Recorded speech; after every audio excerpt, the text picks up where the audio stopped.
Bab 38. Deritamu bukan deritaku. Kenapa kamu ikut memarahi Nuna, Ar? Biar mendramatisir, dan biar mereka segera bubar. Nanti kalau Ciro terbangun tidak ada aku, dia bisa sakit. Kenapa kamu yang baper? Cinta? Enggak. Enggak, nanti malah mewek mulut tuh kayak yang di dalam. Setelah memastikan semuanya aman, mereka kembali masuk, tanpa sadar ada yang mengawasi Merea dari jarak tertentu. Flashback off. Jadi seperti itulah, rencana brilian super licik dari Arby.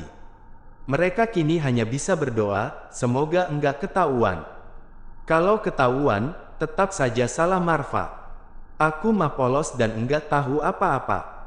Keesokan harinya, Ray datang membesuk Marva, yang syukurnya sudah dipindahkan ke ruang perawatan biasa. Dia membuka pintu, dan dilihatnya di sana sudah ada Arby dan yang lain.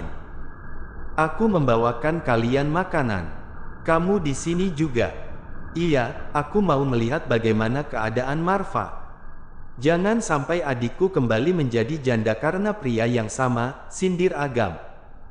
Jangan bicara begitu, Gam. Ray lalu memberikan makanan itu pada mereka, lalu mengambil posisi untuk menyuapi Marva. Ayo kak, makan dulu. Betapa bahagianya hati Marva, karena Ray kembali memanggilnya kak. Ray dengan telaten menyuapi Marva.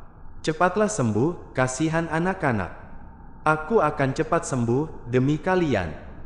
Di belakang Ray, Arby dan yang lain memasang tampang ingin muntah. Dasar, pembual ulung, batin mereka. Aku belajar semua ini dari kamu, Arby, batin Marva seolah tahu apa yang mereka pikirkan.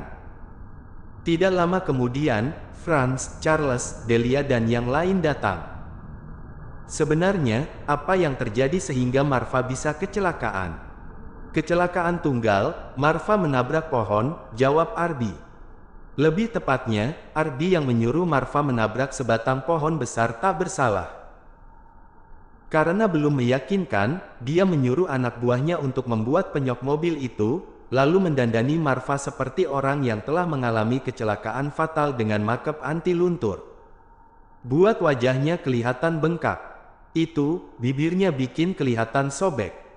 Apa kalian keroyok saja sekalian, biar lebih meyakinkan? Tanya Arby yang sejak tadi berceloteh. Andaikan Arby menjadi sutradara dan produser film, dia pasti sudah memenangkan banyak piala penghargaan. Kenapa bisa seperti itu, Marva? Marva diam saja, semakin banyak dia bicara, semakin banyak dia berbohong. Ciro mendekati Marva, dan meneliti lebam di wajah itu. Arby yang siap siaga, langsung menggendong Ciro. Ciro itu seperti Freya, anaknya sangat teliti dan cerdas, jadi harus berhati-hati. Mereka melihat Ray yang telaten menyuapi Marva. Suasana kembali canggung setelah Ray selesai dengan tugasnya sebagai istri, merawat suaminya. Bagaimanapun juga, ini adalah pernikahan dadakan. Delia menatap Ray, perempuan yang kembali menjadi menantunya. Kejadian tadi malam, membuat Delia sadar, bahwa kebahagiaan anaknya lah yang terpenting. Terserah orang mau bicara apa, mau menggunjing seperti apa.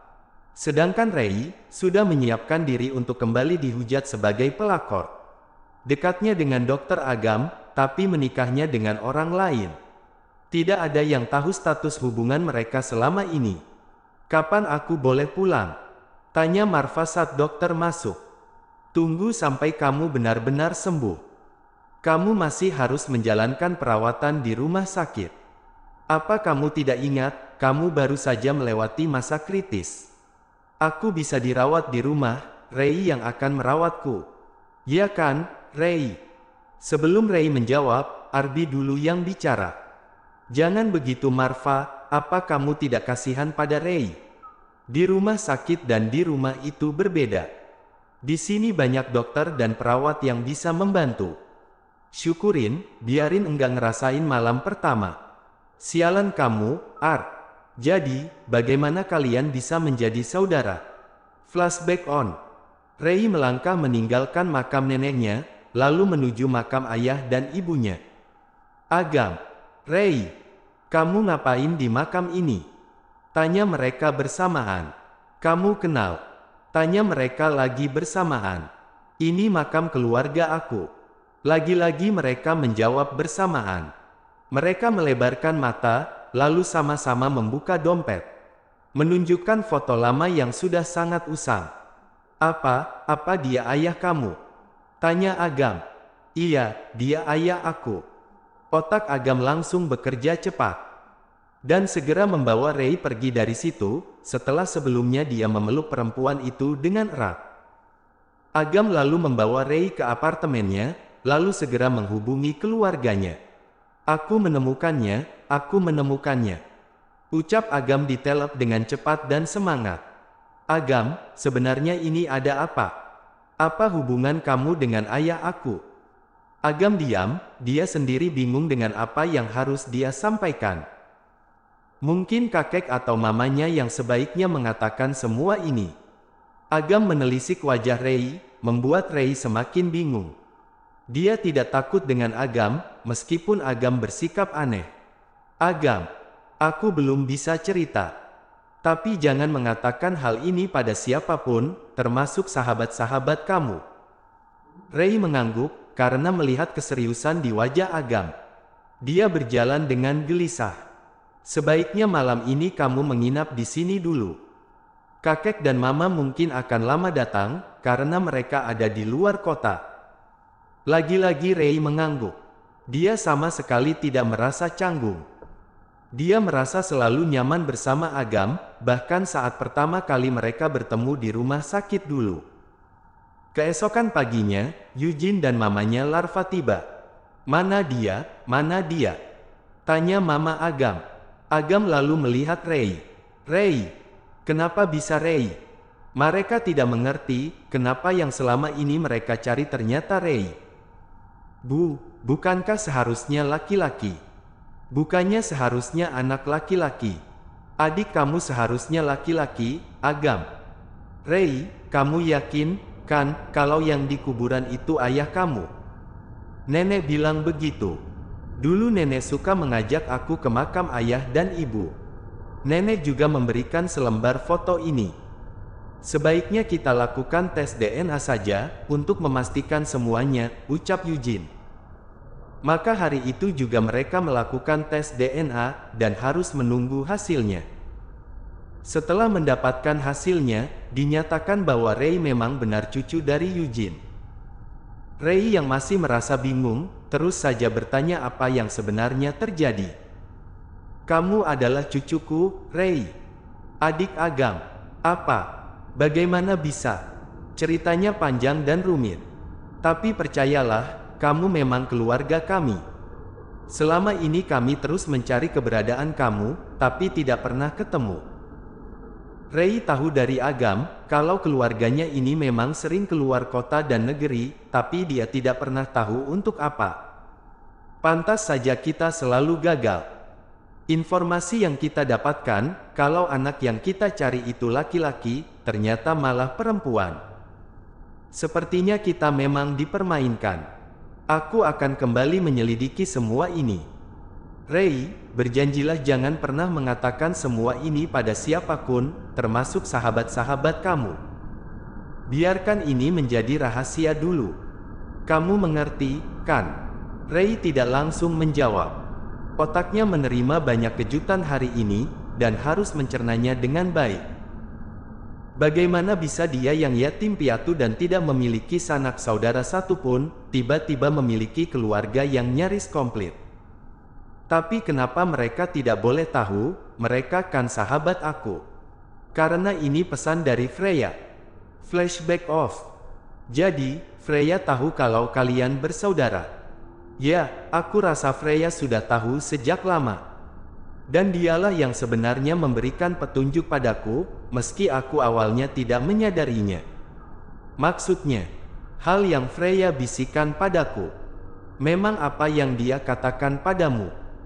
Dia bilang, sering-seringlah datang ke pemakaman, mungkin kamu akan mendapatkan petunjuk di sana. Awalnya aku tidak mengerti, tapi setelah bertemu dengan Rei di depan makam orang tuanya, aku baru paham. Freya ingin kami sendiri yang mencari tahunya. Mereka memperhatikan bahwa di sini, yang sama sekali tidak terkejut hanya Arby dan Miko. Kalian tahu? Tentu saja aku tahu. Kan Freya yang meminta aku menyelidikinya, ucap Miko tenang. Kenapa kamu tidak memberitahu aku, Miko? Geram Marva. Berkali-kali dia harus menahan cemburu pada dokter Agam, yang ternyata salah sasaran. Kan aku sudah memberikan kode. Kapan?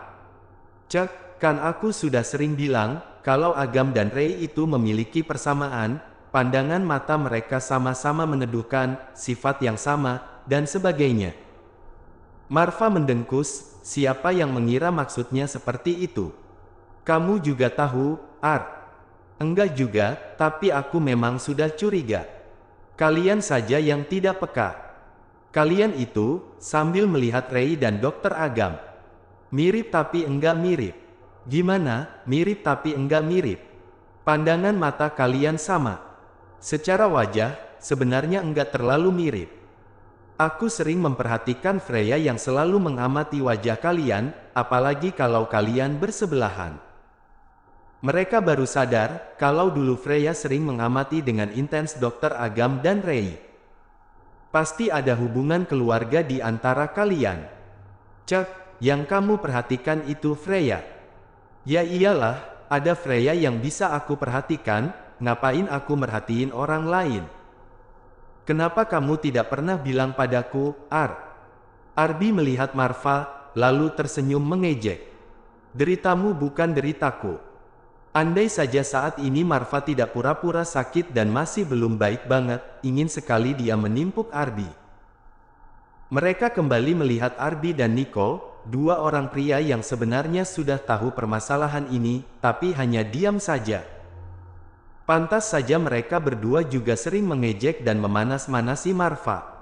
Marva lalu memperhatikan Rei dan Dokter Agam. Sekilas memang biasa saja, tidak ada kemiripan, tapi sebenarnya, cara pandang mereka sama. Sama-sama meneduhkan. Itukah sebabnya Freya menitipkan Rei pada Dokter Agam? Tentu saja, sebagai keluarga, sudah pasti Dokter Agam yang paling berhak menjaga Rei. Tapi kenapa dia tidak pernah mengatakannya padaku? Apa sebenarnya Freya tidak suka aku bersama Rei? Marva kembali teringat surat yang ditinggalkan Freya untuknya, lalu menghela nafas berat. Dia kembali melihat Rei, yang terlihat, entahlah, Marva sendiri bingung mengungkapkannya. Marva tahu Rei terpaksa menikah lagi dengannya.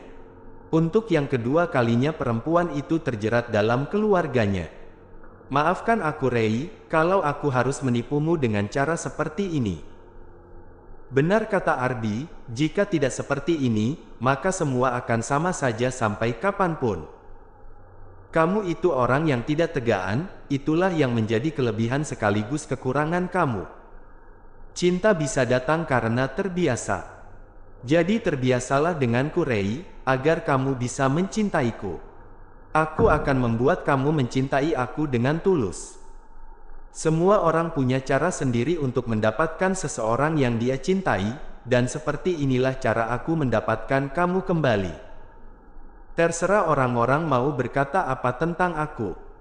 Mau bilang aku licik, jahat atau apa Lun, aku tidak peduli. Karena yang aku pedulikan hanya kebersamaan kamu, aku dan anak-anak kita. Rei, bisakah kamu membantu aku mengganti baju? Iya, tentu saja. Rei perlahan menggantikan baju Marva dengan canggung dan wajah memerah.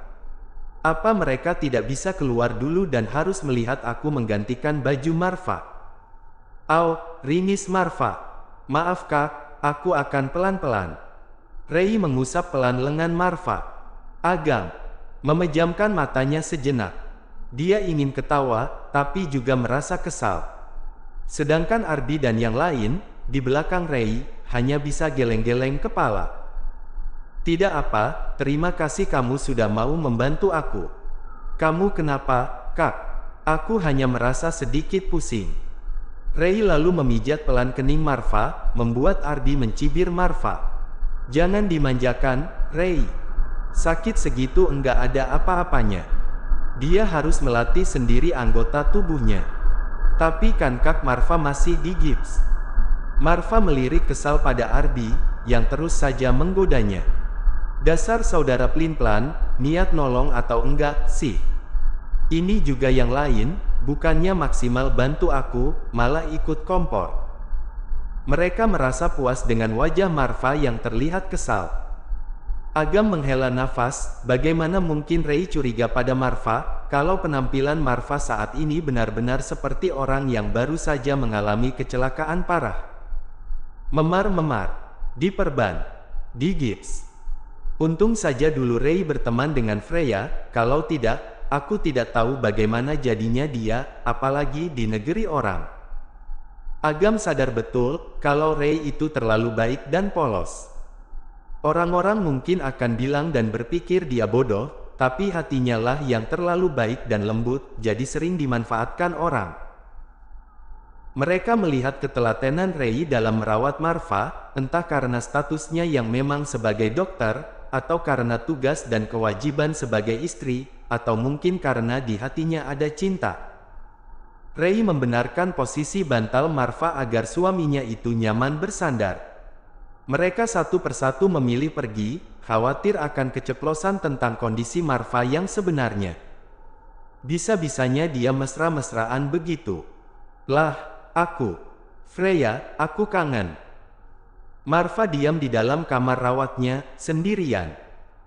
Saking ingin membuat orang-orang percaya tentang kondisinya, dia sampai rela harus digips seperti ini, dan tinggal selama berhari-hari di rumah sakit. Pintu kamarnya dibuka, dan Rei masuk dengan tersenyum. Senyum yang membuat jantung Marva berdebar kencang. Ya ampun, aku seperti remaja yang baru pertama kali merasakan suka pada perempuan, tapi kan. Kak, aku membawakan makan siang untukmu. Di balik pintu, Vio melihat itu dalam diam. Melihat kedekatan Marva dan istrinya. Mulut bisa berkata ikhlas, tapi tetap saja hati sulit untuk melakukannya. Agam yang melihat Vio melihat Rei dan Marva dari balik pintu, hanya bisa menghela nafas. Dia juga iba dengan nasib Vio. Kalau itu perempuan lain, mungkin dia akan tidak respek pada Rei. Tapi sisi egois sebagai keluarga membuat dia akan menjaga Rei dari siapapun. Tidak akan membuat Rei dihina oleh siapapun, sudah cukup penderitaan adiknya itu. Andai saja mereka menemukan Rei sejak awal. Kalau saja kami menemukan kamu sejak awal, kamu tidak perlu menikah dengan pria ini sebagai istri kedua. Sindir Eugene di hadapan keluarga Arturo. Mereka berkumpul di ruang rawat Marva, sekaligus membahas masalah pernikahan Marva dan Rei. Di rumah sakit, orang-orang sudah banyak yang tahu tentang pernikahan itu. Tentu saja Rei dicibir, tapi diam-diam. Mereka takut dengan keluarga Abraham dan Arturo. Dedi, kenapa Dedi lama sekali? Ayo kita tempat Momi. Ciro masuk ke ruangan Marva dengan membawa sebuket bunga berukuran sangat besar, bahkan bunga itu sulit untuk dipeluk oleh Ciro. Wajah Ciro berubah sendu. Apa Dedi sudah bosan mengunjungi Momi? Jangan bicara seperti itu Ciro. Dedi tidak akan pernah bosan mengunjungi Momi. Ardi memeluk tubuh anaknya itu. Dia jadi merasa bersalah dengan Ciro, yang sudah menunggunya sejak tadi. Karena mengurusi Marva, waktu Ardi yang biasanya dia habiskan bersama Ciro dan memikirkan Freya, jadi teralihkan. Awas saja kalau setelah menikah, kalian masih saja menyusahkan yang lain, aku tidak akan membantu apa-apa lagi. Aku membantu kalian demi Freya, bukan demi kalian. Ini aku lakukan karena tidak mau apa yang sudah Freya lakukan sebelumnya jadi sia-sia. Ardi dan Ciro keluar dari ruangan Marva. Mereka hanya bisa melihat itu dengan tatapan nanar.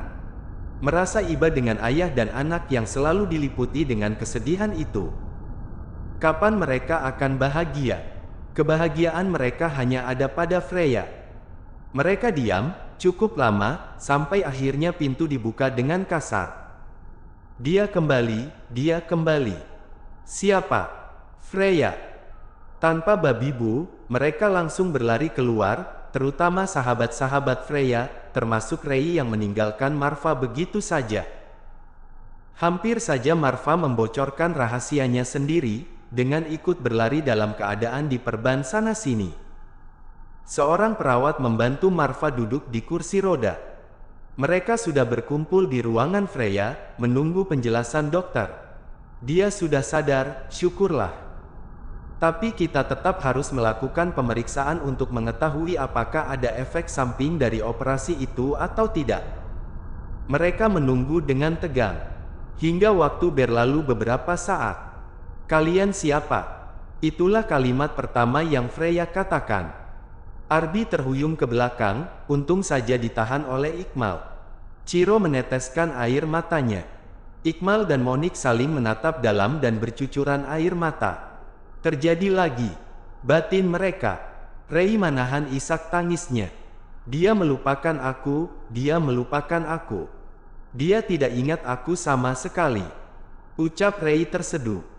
Dilupakan oleh sahabat yang sudah seperti keluarga sendiri ternyata rasanya sangat sakit menyakitkan. Dia benar-benar tidak mengingat aku sedikit pun. Wajah perempuan yang terbaring lemah itu terlihat bingung. Ciro langsung memeluk tubuh Freya dengan hati-hati. Arbi berusaha menetralkan deru nafasnya yang terasa sesak. Berbulan-bulan menunggu dalam kecemasan, ketakutan dan kesedihan, akhirnya terbangun dalam keadaan seperti ini. Siapa yang tidak sedih? Aku tetap harus bersyukur, setidaknya kekasih hatiku ini sudah membuka mata indahnya lagi. Freya melihat mereka satu persatu, lalu tersenyum. Senyum pertama yang menyejukkan hati dan juga menyesakkan sekaligus. Rei merasa sedih yang sangat besar, lalu bagaimana dengan mereka yang sudah lebih dulu menjadi sahabat Freya? Bagaimana dengan keluarga kandungnya, yang harus melihat cucu, anak, dan saudara mereka seperti ini? Dan bagaimana dengan Arbi dan Ciro, yang setiap hari selalu tidur di rumah sakit tanpa absen satu hari pun? Menjadikan rumah sakit ini seperti rumah mereka sendiri. Makan, mandi, tidur, bekerja dan belajar di ruangan tunggu Freya tanpa rasa lelah apalagi bosan, demi bisa bersama seseorang yang paling mereka sayangi di lubuk hati terdalam. Rasanya sangat sakit, dilupakan dan tidak diingat sedikit pun. Momi melupakan Echan. Ingat, jangan lagi libatkan Freya dalam masalah kalian, aku tidak akan membiarkannya. Ucap Arbi pada Rei dan Marfa. Vio juga datang membesuk Freya. Freya sejak tadi melihat Rei dan Dokter Agam. Enak ya, kakak beradik jadi dokter. Kamu ingat? Tanya Rei. Ingat apa? Kamu ingat kalau aku dan Agam saudara? Rei tersenyum penuh harap. Enggak, tapi kalian berdua memang saudara, kan? Kamu tahu dari mana? Ya, pokoknya aku tahu kalian saudara. Lalu Freya memperhatikan interaksi antara Vio, Marfa dan Rei, juga Radi dan Raine. Radi dan Raine ini, anaknya Rei dan Marfa, ya. Iya. Terus, Vio siapa? Istri Marfa. Senyum di wajah Freya langsung menghilang. Dia melihat Rei dan Vio. Siapa istri pertama? Vio. Mereka langsung diam, saat melihat tatapan tidak suka Freya pada Rei. Tetap saja, orang-orang akan langsung berpikiran buruk tentang istri kedua yang sudah pasti dicap sebagai pelakor. Marfa memang belum menceraikan Vio, karena dia mau mendatangi keluarga Vio. Menikah baik-baik, berpisah pun harus dengan cara yang baik, kan? Marfa menggenggam tangan Rei, mencoba memberikan kekuatan pada istrinya itu. Dia tidak akan membiarkan Rei menderita sendiri karena cibiran orang-orang. Rei membawa kembali Marfa dengan kursi rodanya. Untung saja Marfa tidak pura-pura lumpuh, kalau tidak, dia sendiri yang akan rugi. Dia sudah membujuk omnya untuk mengatakan pada mereka kalau keadaannya sudah membaik dan bisa segera pulang. Luka di tangan dan kakinya juga tidak fatal, jadi bisa berobat jalan. Maafkan aku akan selalu berada di sisi kamu. Kita akan melewati semua kesulitan bersama, dan membesarkan anak-anak kita dengan baik. Rei mengangguk paham. Tidak peduli Freya akan bersikap seperti apa kepadanya, dia akan tetap menjadi sahabat Freya. Meskipun dia sudah memiliki keluarga kandung, Freya tetap berarti baginya. Rei mengambil air hangat untuk membasuh tubuh Marfa, membuat Marfa senang tapi juga merasa bersalah sekaligus. Apakah dia jaga karena sudah menipu untuk mendapatkan perempuan ini? Kalau orang lain tahu, pasti dia sudah dihujat dan disumpah serapahi. Dikutuk dan didoakan mati saja. Tapi bodoh amatlah, hati tetaplah hati, tidak bisa mengalah dengan akal sehat. Dia rela menjadi penjahat untuk bisa bersama Rei. Bukan hanya untuk dirinya, tapi juga untuk anak-anak mereka.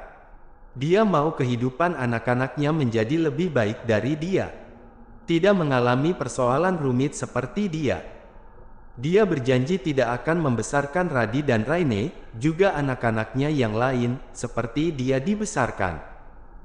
Masa lalu mengajarkan Marfa banyak hal. Membuat dia pada awalnya, merasa cemas bagaimana kalau nanti dia memiliki anak. Dia takut tidak bisa menjadi ayah yang baik. Sebuah konflik batin yang dia pendam. Di mana keluarganya menuntut keturunan darinya, sedangkan dia sendiri ketakutan untuk memiliki anak. Saat Rei dinyatakan hamil, hati dan pikirannya kembali bertentangan. Ada perasaan bahagia, tapi ada juga ketakutan di sana. Kenapa aku harus memiliki anak? Itulah pertanyaan yang dia tanyakan sendiri dalam hati dan pikirannya. Saat Radi dan Raine lahir, kembali dia ketakutan tapi juga senang. Bagaimana ini, sekarang aku sudah menjadi seorang ayah. Apa aku sanggup? Apa aku bisa menjadi ayah dan suami yang baik? Bagaimana kalau aku menyakiti anak-anak dan istriku? Itu yang ada dalam hati dan pikiran Marfa saat Radi dan Raine lahir. Sepasang bayi kembar yang tidak berdosa, yang akan sangat mempengaruhi masa depannya. Jangan bengong, Kak. Tegur Rei, yang menyadarkan Marfa dari lamunan masa lalunya. Rei, berjanjilah kamu tidak akan meninggalkan aku dan anak-anak lagi. Tentu saja aku tidak akan meninggalkan anak-anak, karena mereka adalah anak-anakku. Tapi aku tidak bisa berjanji untuk tidak meninggalkan kamu, Kak. Kalau kamu menyakiti hatiku dengan sangat dalam, aku akan meninggalkan kamu dengan membawa anak-anak. Aku bersikap seperti ini bukan karena aku sudah memiliki keluarga kandung, sehingga aku terlihat sombong. Kamu tahu sendiri kan, aku yang dulu saja bisa pergi meninggalkan kalian, apalagi aku yang sekarang. Rei yang dulu dan Rei yang sekarang tidak sama. Mungkin aku masih terlihat lemah, tapi kalian tidak tahu apa yang bisa aku lakukan. Bersahabat dengan Freya selama bertahun-tahun tentu saja mengajarkan aku banyak hal. Freya tidak suka orang yang lemah, apalagi itu seorang perempuan, dan itu tentu saja mendatangkan kebaikan sendiri untuk aku. Jadi, selalu bersikap baiklah padaku, agar aku punya alasan untuk selalu bersama kamu. Marfa terdiam, melihat istri yang ada di hadapannya ini. Bukan hanya secara fisik saja Rei berubah, tapi juga cara dia berbicara. Secara fisik, Rei memang berubah. Menjadi lebih cantik dan tentu saja terawat. Dulu perempuan ini sangat kurus, dan kelihatan lemah. Sekarang, tubuhnya lebih berisi dan terlihat pas. Apalagi di bagian tertentu, yang menguntungkan dia sebagai suaminya. Wajah Marfa tiba-tiba memerah, dan dia sedikit memalingkan wajahnya dari hadapan Rei. Ya ampun, sepertinya aku ketularan Ardi, jadi mesum.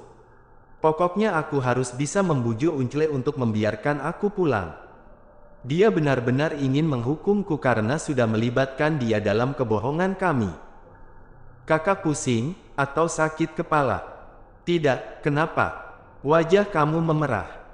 Sebaiknya sekarang kamu tidur dulu, aku juga harus kembali kerja. Marfa mengangguk, lebih baik saat ini Rei menyingkir dulu dari hadapannya. Kalau tidak, dia takut tidak bisa mengendalikan dirinya dan malah melakukan malam pertama di berangkar rumah sakit. Bisa-bisa dia ditertawakan oleh saudara-saudaranya itu. Enggak elit banget. Kereya, enggak punya uang buat bayar hotel. Pasti itu yang nanti akan dikatakan oleh si mulut ember Arbi. Marva sudah membayangkan tinggal bersama Rei dan anak-anak mereka. Senyum di wajahnya merekah. Mengingat Vio, senyum di wajah itu langsung menghilang. Katakan saja dia jahat, meninggalkan perempuan yang sudah bertahun-tahun bersamanya. Tapi hati siapa yang memberi? Jika dia pria brengsek, bisa saja dia selingkuh sana-sani, toh sejak dulu, meskipun dia sudah menikah, masih banyak perempuan yang mendekatinya, rela menjadi yang kedua atau sekedar selingkuhan diam-diam. Tapi hati Marva tidak tergerak sedikit pun pada para perempuan cantik anak para pengusaha itu. Sendirian, dengan pikiran yang melanglang buana, Marva kembali terhanyut akan masa lalu. Kepergian Rei yang meninggalkan dia dan anak-anak mereka, kembali membuat Marva cemas. Apa dia bisa menjadi ayah yang baik? Apa dia bisa membesarkan anak-anaknya dengan baik seorang diri? Memang ada Vio. Memang ada papa mamanya. Memang ada kakeknya. Tapi itu tidak sama. Dia dan Arbi memiliki masalah yang sama menyangkut anak. Apa aku harus begini, atau sebaiknya begini? Apa aku jangan begini, atau jangan begini? Selalu saja Marva berpikir berkali-kali sebelum dia berbicara atau melakukan banyak hal pada si kembar. Marva sudah bisa pulang, paling hanya tinggal melatih tangan dan kakinya saja, ucap dokter dengan terpaksa. Dia belum puas menyiksa keponakannya itu, tapi juga malas setiap waktu terus mendengar rengekan bocah raksasa itu agar bisa kembali ke habitatnya. Kalau diajak malam pertama, jangan mau dulu ya, Rei. Kasihan Marva, dia kan baru saja keluar dari rumah sakit. Tunggu sampai dia atau 3 bulan lagi mungkin, lanjut dokter itu dengan senyuman puas, yang langsung diangguki setuju oleh Iqmal, Marcel, Vian dan Miko. Tidak bisa dijelaskan lagi bagaimana merahnya wajah Rei. Apa harus dikatakan secara terang-terangan seperti ini? Aku juga sudah tahu tentang hal ini. Rei membawa Marva ke apartemennya bersama anak-anak. Kenapa kita ke sini? Tanya Marva. Maksudnya, ini kan apartemen kamu, bukan aku. Boleh kan, kalau kita tinggal di sini? Aku sudah terbiasa tinggal dekat dengan sahabat-sahabatku. Bahkan aku saja tidak tinggal bersama keluargaku. Baiklah, kita akan tinggal dimanapun kamu suka. Terima kasih. Sesekali mereka akan tinggal di rumah keluarga Rei, sesekali juga akan tinggal di rumah keluarga Arturo. Sikap kakek dan kedua orang tua Marva sudah berubah. Mereka kini menjadi lebih baik pada Rei, bahkan seperti anak kandung sendiri. Apa alasan sebenarnya, Rei juga tidak yakin. Saat ini mereka sedang kumpul keluarga, merayakan kembalinya Freya juga Marva. Freya sendiri juga, seperti kebiasaannya, selalu mengamati orang-orang di sekitarnya. Pantas saja Freya melarangku menceritakan semua ini, terutama pada kalian, sindir Dokter Agam. Maksudnya, Dokter Agam diam saja, dia hanya menghela nafas dalam. Bukannya Dokter Agam tidak suka Rei kembali dengan Marva, tapi dia, kalau teringat bagaimana dulu nasib Rei, masih merasa kesal dan tidak terima. Aku pikir, Dokter Agam dulu itu suka pada Rei, ternyata malah saudara, ucap Zilda. Ada perempuan yang Dokter Agam suka, ucap Arbi nyengir. Brak, orang-orang tersentak kaget. Jangan-jangan Vio, kita kan pernah melihat dia mengusap kepala Vio, ucap Zilda sambil menggebrak meja. Wajahnya cemberut, dan terlihat tidak suka. Brak, jangan-jangan Nania, enak saja. Tidak akan aku biarkan dia merebut Nania. Ucap Marcel kesal. Brak, jangan-jangan Aruna. Aruna itu milikku. Kali ini Vian yang protes. Brak, kamu enggak sekalian mendobrak meja dan ikut protes, Mal. Jangan-jangan Luna. ucap Arbi mendahului. Jangan bawa-bawa aku, ucap Ikmal dan Monik bersamaan. Dokter Agam mungkin sebentar lagi akan benar-benar menjadi bagian dari kita, ucap Arbi mengedipkan matanya.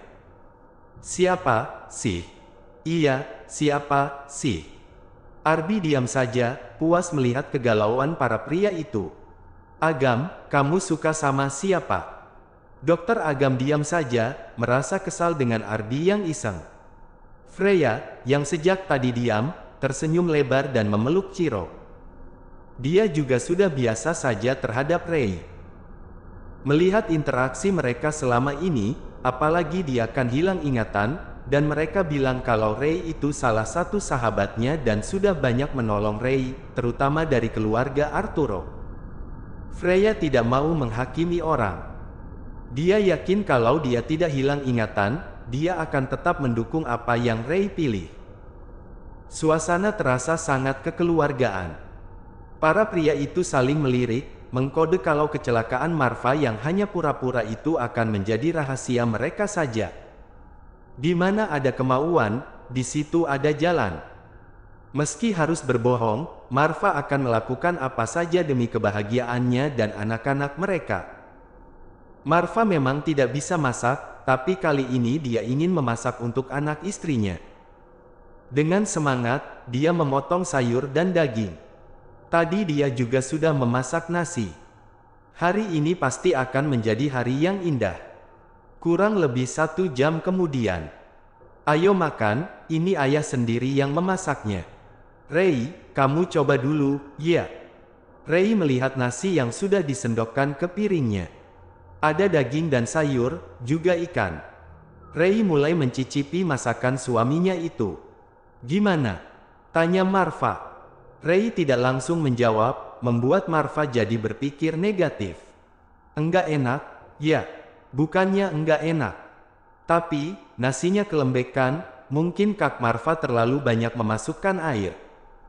Lalu dagingnya masih keras, dan kurang rasa. Sayurnya agak manis, sedangkan ikannya keasinan. Marva terdiam mendengar perkataan Rei.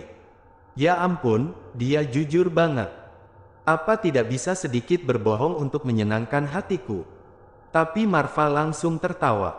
Enggak bisa dimakan, dong. Bisa, lah. Ini kan bukan makanan basi. Enggak baik membuang-buang makanan.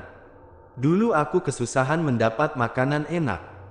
Marva kembali terdiam, merasa tidak enak dengan Rei. Maaf ya Kak, kalau aku mengatakan yang sebenarnya padamu. Daripada aku bohong hanya untuk menyenangkan hatimu, besok-besok kalau kamu masak, enggak akan ada perubahan. Begini lagi. Lebih baik jujur walau sedikit menyakitkan, daripada bohong tapi menjerumuskan. Enggak apa, justru aku senang sama pemikiran kamu. Biasanya orang akan bohong dan memuji hanya untuk menyenangkan hati dan cari muka. Maaf ya, masakan aku gagal total, lanjutnya setelah melihat makanan yang ada di atas meja. Radi dan Raine diam-diam sudah makan sejak tadi, mereka sudah terlalu lapar untuk menunggu makanan yang lain. Enggak apa. Lagi pula bukan tugas utama kamu memasak untuk kami. Loh, Radi, Raine, kalian sudah makan? Iya, kami lapar banget. Rei tertawa lalu ikut makan. Jangan dimakan, nanti sakit perut. Enggak akan sakit perut lah, Kak. Dagingnya saja yang jangan dimakan dulu, karena masih keras. Nanti bisa diolah lagi. Tapi yang lain, nasi lembek bukan berarti enggak bisa dimakan. Di rumah sakit, nasinya juga lembek. Bahkan bubur yang lebih lembek lagi, masih banyak yang makan. Dulu aku sering makan nasi yang sudah keras, sudah ada keraknya. Kamu lihat Radi dan Raine, atau aku yang dulu, saat lapar, apapun bisa dimakan dan terasa enak, apalagi kalau enggak punya uang. Rei tertawa pelan, mengingat masa lalu yang ternyata, sekarang itu bisa dia anggap kenangan indah. Siapa yang menyangka, hal-hal menyedihkan di masa lalu, bisa menjadi kenangan indah di masa kini. Marva akhirnya ikut makan. Sebenarnya bisa saja Rei kembali mengolah sayur dan ikan itu, agar rasanya pas. Tapi tidak, Rei ingin mengajarkan pada Radi dan Raine, agar jangan mencela makanan, harus tetap bersyukur bagaimanapun rasa makanan itu. Toh makanan itu tidak basi, juga tidak membuat mereka alergi. Kalau sekarang rasanya ancur-ancuran, wajar saja. Tapi waktu keluar negeri dulu, aku beberapa kali masak makanan untuk Radi dan Raine. Mereka menghabiskannya, jangan-jangan kamu tidak ikut memakannya. Enggak, aku enggak nafsu makan.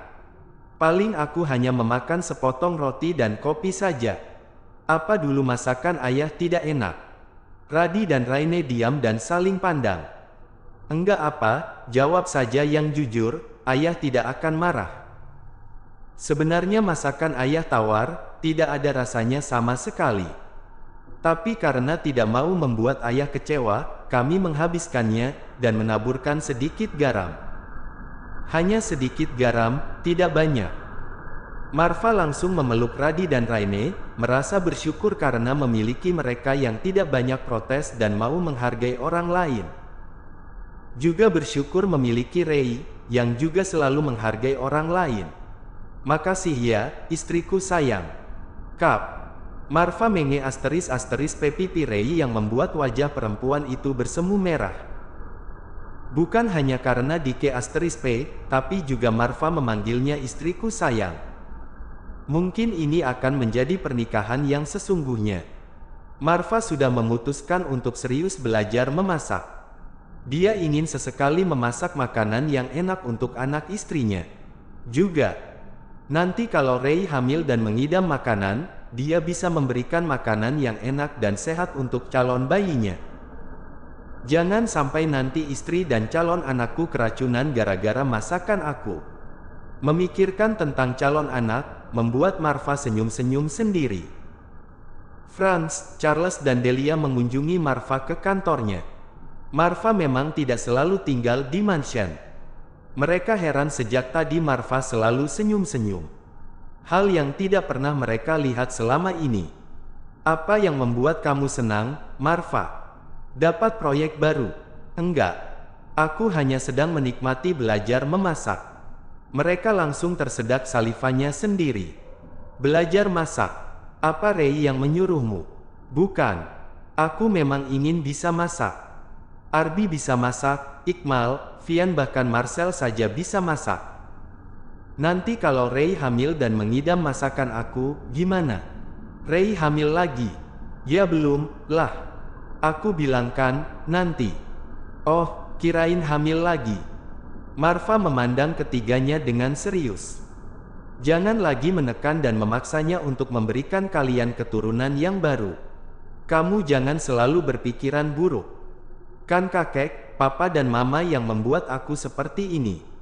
Kami kesini untuk membahas masalah resepsi pernikahan kalian. Resepsi pernikahan? Iya. Dulu kan Rei enggak mau ada resepsi, karena Freya masih koma. Sekarang Freya sudah sadar, jadi enggak ada salahnya kalau diadakan resepsi. Ini juga demi kebaikan kalian.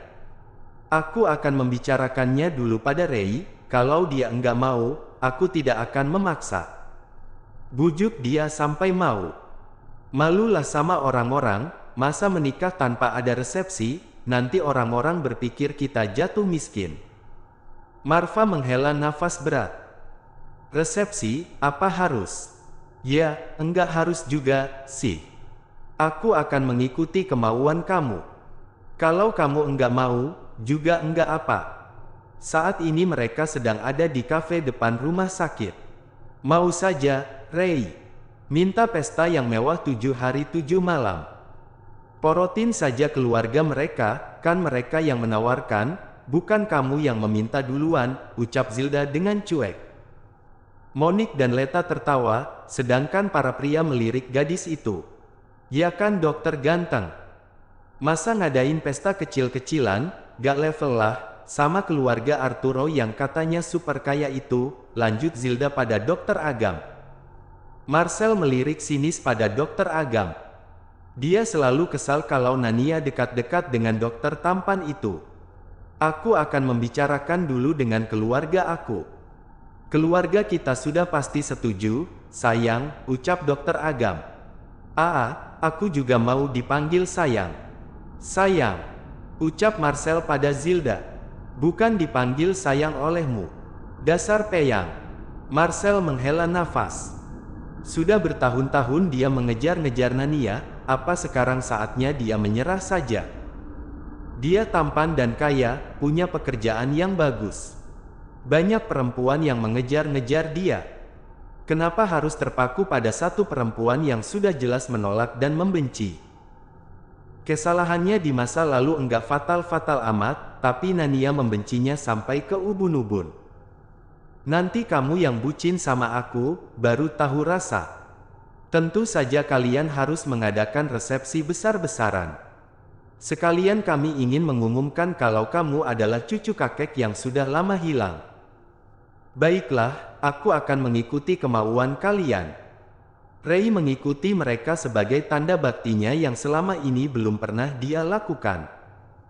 Sebagai rasa syukur karena mereka dipertemukan kembali. Desas-desus tentang Marva yang menikah lagi dan hadirnya orang ketiga, membuat saham di perusahaan merosot. Para pemegang saham meminta penjelasan pada Marva.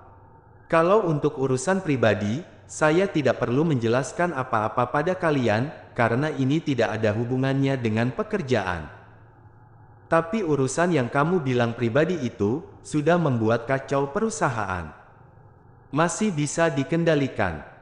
Lagi pula, kita sebagai pengusaha tentu saja sudah biasa menghadapi masalah perusahaan. Kita ini bukan pengusaha kemarin sore, yang baru kena angin dikit langsung tumbang. Kalau ada investor yang mau menarik sahamnya, silahkan. Tapi jangan harap bisa kembali lagi, masa dia yang pergi dia yang minta rujuk. Asisten Marva menahan tawa, kenapa ini diibaratkan seperti pernikahan? Mereka terdiam. Eugene mengulum senyumnya, dia senang Marva bersikap tegas seperti ini. Tidak ada yang tahu bahwa istri kedua Marva adalah cucu dari Eugene, karena undangan memang belum disebar dan siapa juga yang menyangka, kan? Keluarga Zanuar, Abraham dan yang termasuk family diam dengan santai. Sedangkan para investor yang tidak memiliki hubungan kekerabatan berpikir baik-baik.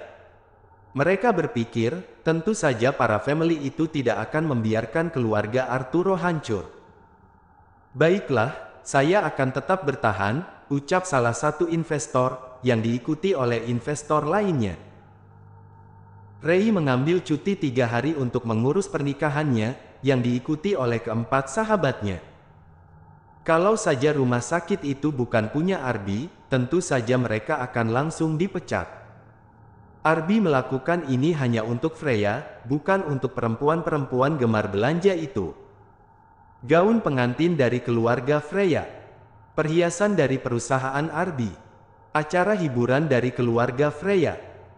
Kalau dilihat-lihat, semua dari keluarga mereka, termasuk gedung dan WO, bukan dari orang lain atau perusahaan lain. Mau kamu bayar pakai apa, Marva? Tanya Arby. Pakai ucapan terima kasih, dan sehat selalu. Semoga Tuhan membalas kebaikan kalian.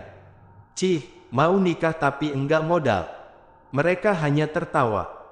Mereka makan malam bersama di salah satu hotel besar yang nantinya akan menjadi tempat pernikahan Marva dan Ray. Kakek, coba ini. Ini enak banget. Ucap Freya pada Franz. Mereka terbengong, melihat Freya yang terlihat cukup sopan pada Franz, dulu enggak akur. Iya, terima kasih ya, cucu kakek. Kamu baik banget. Franz menepuk punggung tangan Freya dengan lembut, hal itu tentu saja menjadi pusat perhatian mereka. Apa bendera putih telah dikibarkan? Apa karena Freya tidak ingat apa-apa maka semuanya terlihat baik-baik saja? Mereka tentu saja masih sangat ingat, kalau Freya dan Franz itu seperti musuh bebuyutan, meski usia mereka terpaut sangat jauh. Arby menggelengkan kepalanya, lalu menghela nafas. Kalau Freya ingat, habislah kamu kakek, karena disindir terus oleh Freya. Franz bahkan menyendokkan makanan ke piring Freya. Makan yang banyak, ya. Ray hanya bisa meringis sambil menggaruk tengkuknya. Sedangkan yang lain, ada yang mau ketawa, ada juga sudah gatal ingin bicara. Eyang dan Momi, sudah enggak musuhan lagi, ya. Dulu Eyang selalu memarahi Momi Chiro. Tuh kan, si polos Chiro yang lebih dulu bicara. Franz diam saja mendengar perkataan cicitnya itu. Dia juga tidak peduli dengan tatapan orang-orang, karena yang menjadi fokusnya saat ini adalah, dia ingin Freya kembali menjadi istri Ardi. Menantu unggul seperti itu, sayang untuk dilepaskan.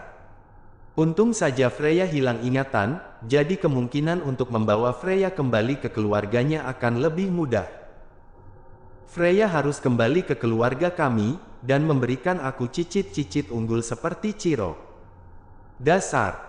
Siap-siap saja kamu dihujat, Franz. Para tamu undangan fokus dengan Vio, yang masih bisa tersenyum, bahkan terlihat akur dengan Ray. Mereka memang tidak tahu apa yang terjadi sebenarnya, juga tidak tahu apakah perempuan itu tertawa dengan tulus atau menahan luka. Tapi mereka sangat kagum dengan sikap Vio yang terlihat tenang. Kamu suka pada Vio? Tanya Marcel pada Dokter Agam. Enggak salah lagi. Enggak. Agam tahu kenapa Marcel tidak suka padanya, karena Zilda. Tapi di luar masalah Zilda, sikap mereka tetap bisa saja, akur-akur saja. Hanya Vio yang datang, sedangkan keluarganya tidak ada. Vio juga tadinya dilarang datang oleh keluarganya. Tapi kalau dia tidak datang, orang-orang akan berpikiran kalau dia dilanda duka dan menangis meraung di kamar mandi, atau mengacak-acak kamar. Perhatian semuanya, ucap Eugene. Dia dan menjadi hening, para tamu melihat ke arah Eugene untuk mendengarkan perkataan salah satu pengusaha itu. Saya di sini, ingin memberitahukan berita bahagia. Bahwa kami, telah menemukan cucu perempuan kami yang telah lama hilang. Dia adalah Reinata Kirei.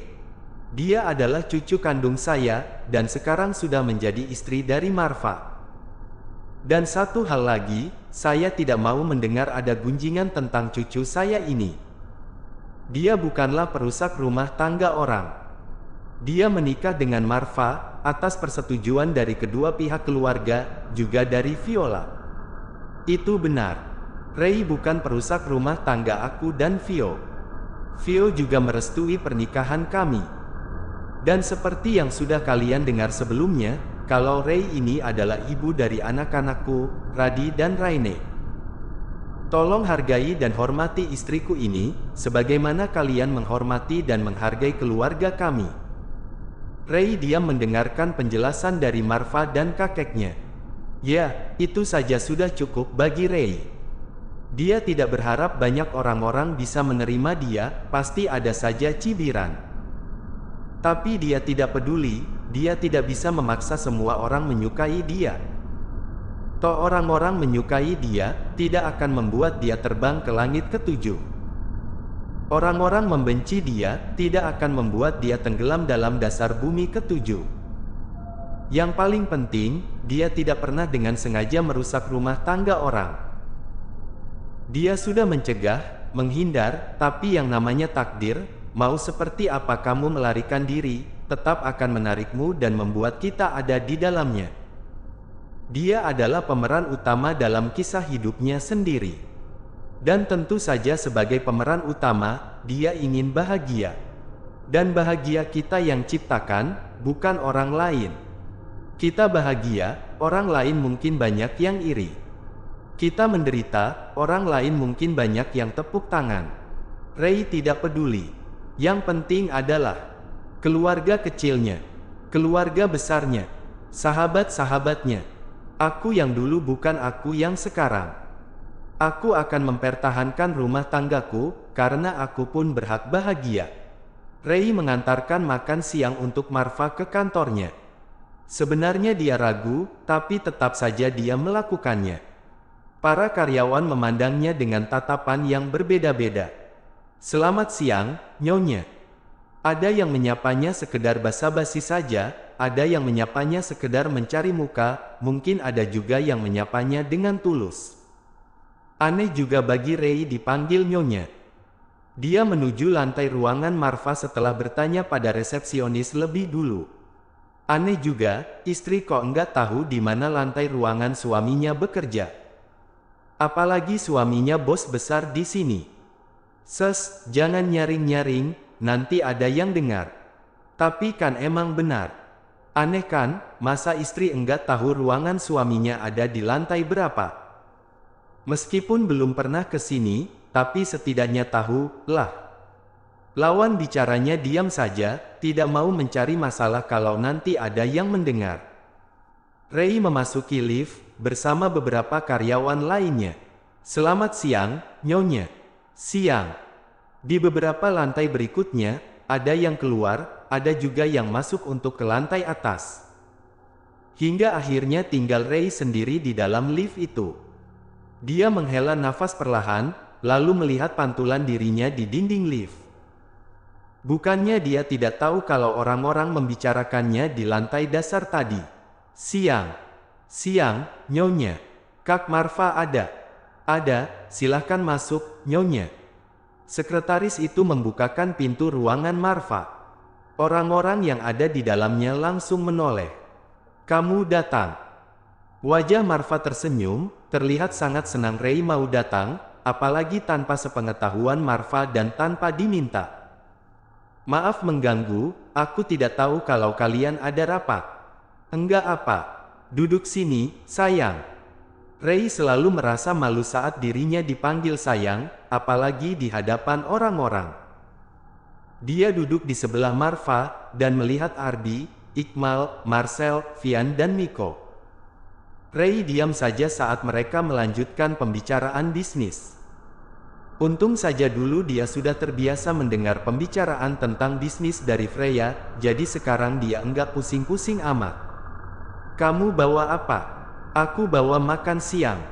Aku bawa banyak, jadi kita bisa makan bersama. Aku enggak mau, aku mau ketemu Freya. Aku juga enggak mau ke rumah sakit sebelum kakakmu itu mendekati Nania. Ray menggaruk tengkuknya, kalau masalah Agam, Zilda dan Marcel, dia bingung harus seperti apa. Lagian, memangnya benar kalau Zilda suka pada Agam? Memangnya benar, kalau Agam juga suka pada Zilda? Aku juga, nanti Aruna dekat-dekat dengan Agam, atau dengan pria lain. Kamu juga, Mal. Mau ketemu Nuna, takut dia dekat-dekat dengan Agam. Enggak, aku mau meeting dengan klien. Lagian sudah berapa kali aku bilang, aku dan Nuna itu hanya bersahabat. Sahabat rasa cinta.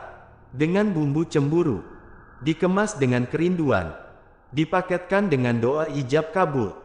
Ray tidak dapat menahan tawanya. Para pria ini memang lucu, menurutnya. Tapi mereka memang sekedar sahabat, kan? Monique sendiri lagi dekat dengan seorang pria, loh. Hampir setiap hari pria itu mendatangi Monique, dan Monique terlihat senang. Apa? Ucap para pria itu serempak. Ray menutup mulutnya, dia keceplosan. Jangan tanya-tanya aku enggak akan cerita apa-apa pada kalian. Suasana hening. Pikiran mereka tertuju pada hal yang sama. Nuna. Siapa pria itu?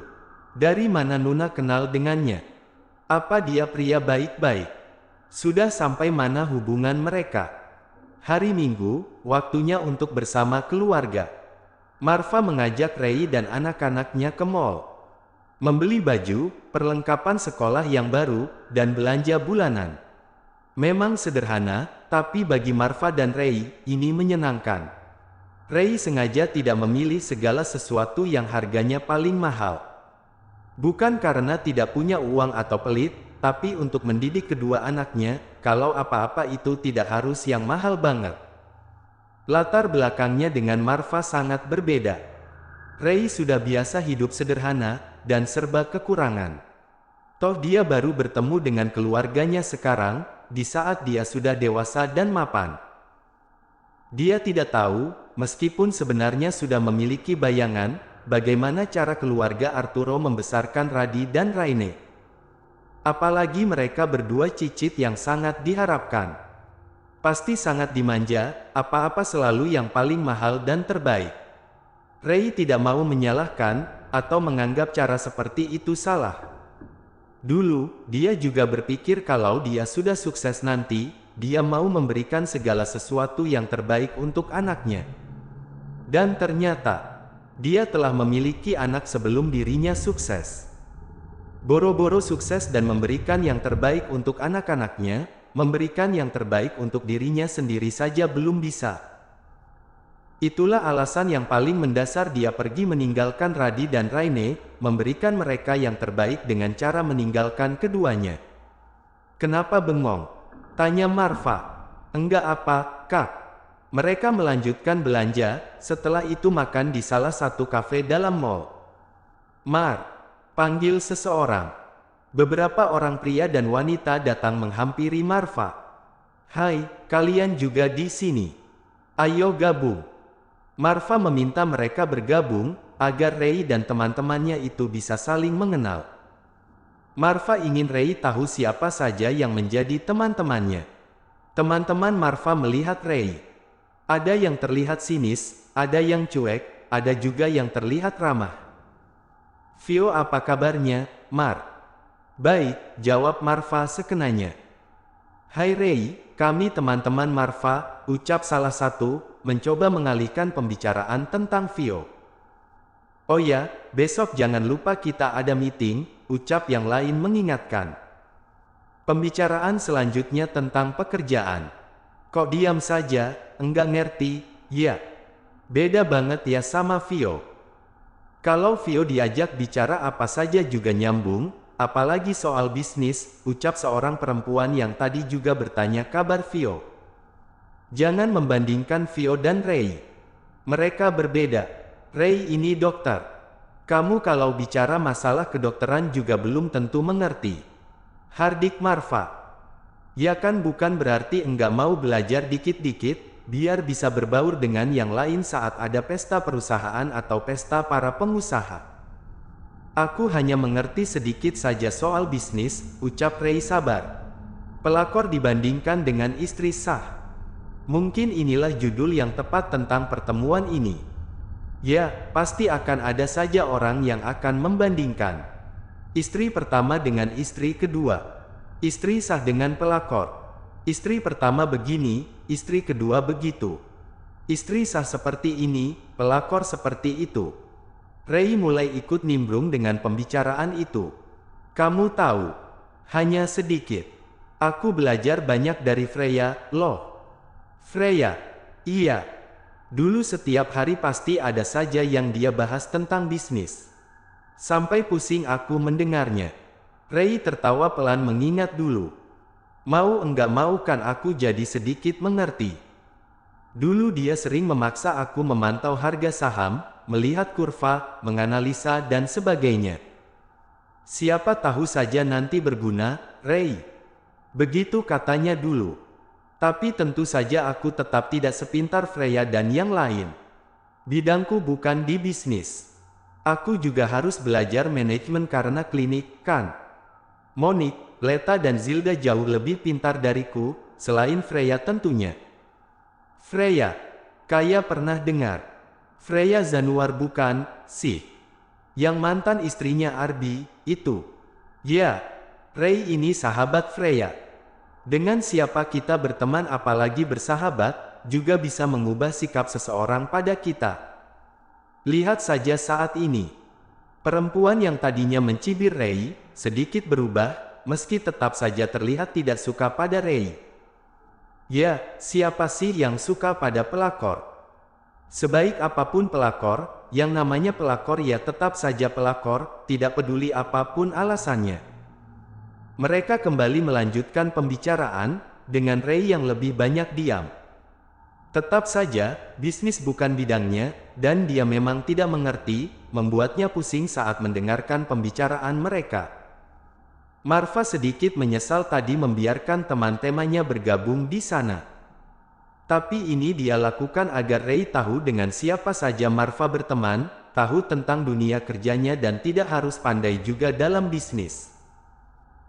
Marva juga tidak akan kaget jika ada temannya yang tidak suka pada Rei, karena mereka lebih dulu mengenal dan bergaul dengan Vio. Tangannya tetap menggenggam tangan Rei, agar perempuan itu kuat. Radi dan Raine, yang sudah mulai mengerti, tentu saja paham kalau teman-teman ayahnya itu ada yang tidak menyukai bunda mereka.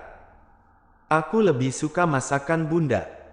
Iya, aku juga lebih suka masakan bunda. Masakan bunda yang terenak. Di mansion, selain Koki, tidak ada yang benar-benar pintar memasak. Iya. Tante, apa tante pintar memasak seperti bunda kami? Apa masakan tante enak? Bunda kami bisa memasak apa saja yang kami mau. Mereka diam, terutama perempuan yang bernama Siska itu. Mereka, selain Rei, tentu saja sangat tahu kalau Siska tidak bisa masak. Meskipun bunda sibuk, tapi setiap kami sekolah, bunda akan menyiapkan sarapan dan bekal untuk kami. Bunda juga akan menyempatkan diri membuat makan malam untuk kami. Bukan menyuruh Koki. Suasana semakin hening. Gimana sih rasanya disindir oleh anak kecil? Apalagi anak itu adalah anak temanmu. Ayah, gimana kapan-kapan kita mengundang om-om dan tante-tante ini ke tempat kita, biar bisa ikut mencicipi masakan bunda? Baiklah. Ayah akan mencari waktu. Kalian tahu sendiri kan kalau keluarga kita sering mengadakan kumpul bersama. Sekalian saja mereka diajak. Iya. Biar bisa bertemu dengan para auntie yang sangat baik, pintar memasak dan tidak sombong. Masakan mereka sangat enak, ya. Tante juga bisa ikut memasak bersama mereka, loh. Glek, ikut memasak bersama mereka. Itu sama saja mempermalukan diri. Radi, aku dengar katanya kuasai perut suami, agar dia tidak jajan di luar, ya? Tanya Raine, sambil berpikir di mana dia pernah mendengar perkataan itu. Salah Rain. Kuasai uang suami, biar dia tidak jajan di luar. Kan kalau enggak punya uang, gimana kita bisa jajan di luar? Suara tawa terdengar nyaring di meja itu, kecuali dari Siska yang wajahnya sudah merah padam. Marva memeluk gemas anak-anaknya itu, yang meski masih kecil, sudah bisa membela orang tuanya dengan cara mereka sendiri. Ini belum seberapa, coba saja kalau bertemu dengan semua anggota keluarga besar kami nanti. Harus menyiapkan jantung dan hati yang kuat. Kalian belum tahu saja bagaimana saat kami berkumpul.